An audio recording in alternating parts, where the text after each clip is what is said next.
भरी मीडिया में जब उसने माना कि सैंड पेपर से बॉल टेम्परिंग का आइडिया उसका था, तो इस बात से पूरी तरह से क्रिकेट ऑस्ट्रेलिया हिल गया और उस खिलाड़ी पर 1 साल का बैन लगा दिया गया।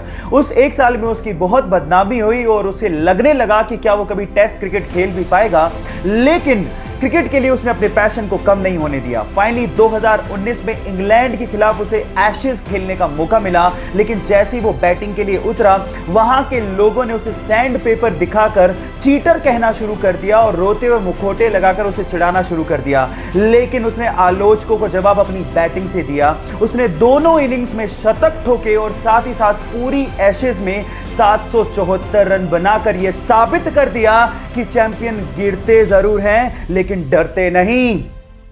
जेफ बेजोस दुनिया के सबसे अमीर लोगों में शुमार है इनका नाम। जी हां guys, the richest person on this earth planet. लेकिन इसके बावजूद भी उनका डाउन टू अर्थ नेचर देख के आप लोग हैरान रह जाओगे। यह हमें तब देखने को मिला जब ये इसी साल जनवरी में इंडिया आए और अमेज़न की तरफ से, जी हां, अपनी ही कंपनी की तरफ से एक डिलीवरी मैन बन गए और एक जगह उन्होंने अमेज़न की तरफ से प्रोडक्ट को डिलीवर भी किया। गाइस, अब आप समझ चुके होंगे कि अमेज़न इतनी ऊंचाइयां क्यों छू रही है। जब नेतृत्व ही इतने कमाल का हो तो कंपनी ऊंचाइयां छुएगी ही। आपकी जानकारी के लिए मैं आपको बता देता हूं कि अमेज़न एक ऐसी कंपनी है जो कि कस्टमर सर्विसेज को बहुत ज्यादा तवज्जो देती है और कस्टमर्स को किंग मानती है। ये इंटरेस्टिंग फैक्ट जान के आपको कैसा लगा, चैट सेक्शन में लिखना मत भूलिएगा। वो हरियाणा में एक सरकारी कर्मचारी था। उसके बाद उसने रिटायरमेंट लिया, लेकिन रिटायरमेंट के बाद उसकी जिंदगी पूरी तरह से बदल गई। वो डिप्रेशन का शिकार रहने लगा। उसे physical problems, medical problems, mental problems तक होने लगी। 1.5 साल तक वो बेड पर ही पड़ा रहा और किसी के सहारे के बिना तो वो उठ भी नहीं सकता था।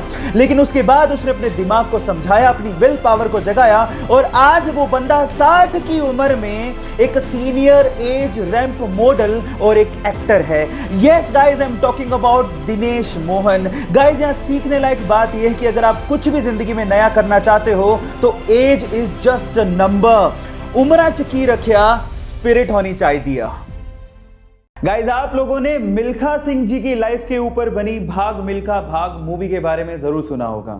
अब इसी से जुड़ी एक इंस्पिरेशनल बात मैं आप लोगों को बताने जा रहा हूं। इंस्पिरेशनल बात यह है कि मिल्खा सिंह जी ने भाग मिल्खा भाग के प्रोड्यूसर से एज अ रॉयल्टी मात्र 1 रुपया चार्ज किया। जी हां गाइज, मात्र 1 रुपया। वो चाहते तो कितना भी चार्ज कर सकते थे, लेकिन उन्होंने ऐसा नहीं किया क्योंकि वो इस मूवी से पैसा नहीं कमाना चाहते थे, बल्कि वो ये चाहते थे कि वो इंडियन यूथ को एक मैसेज दें जिससे वो क्रिकेट के अलावा बाकी स्पोर्ट्स पर भी ध्यान दे सकें और भारत, हमारा देश, इन बाकी स्पोर्ट्स में भी बहुत अच्छा कर सके। गाइज, महान लोग ऐसे ही महान नहीं होते, उनकी सोच उन्हें महान बनाती है। इस फैक्ट को जान के आपको कैसा लगा, चैट सेक्शन में लिखना मत भूलिएगा। एक बार एक महिला अपने बच्चों के साथ एक ज्वेलरी शॉप पे जाती है और अपनी अंगुली से अंगूठी निकाल के सेल्समैन को देकर ये कहती है कि मुझे इसे बेचना है।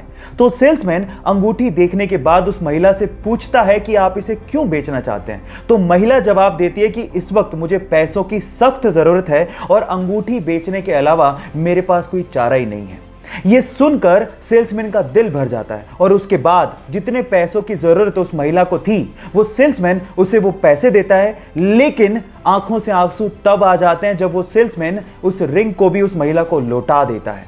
आप इस वीडियो में उस महिला के रिएक्शन उसके बाद देख सकते हैं। गाइस, इसे देख के लगता है कि इंसानियत आज भी जिंदा है। आपको ये इंसानियत का पैगाम कैसा लगा, लोगों के साथ शेयर जरूर करिएगा।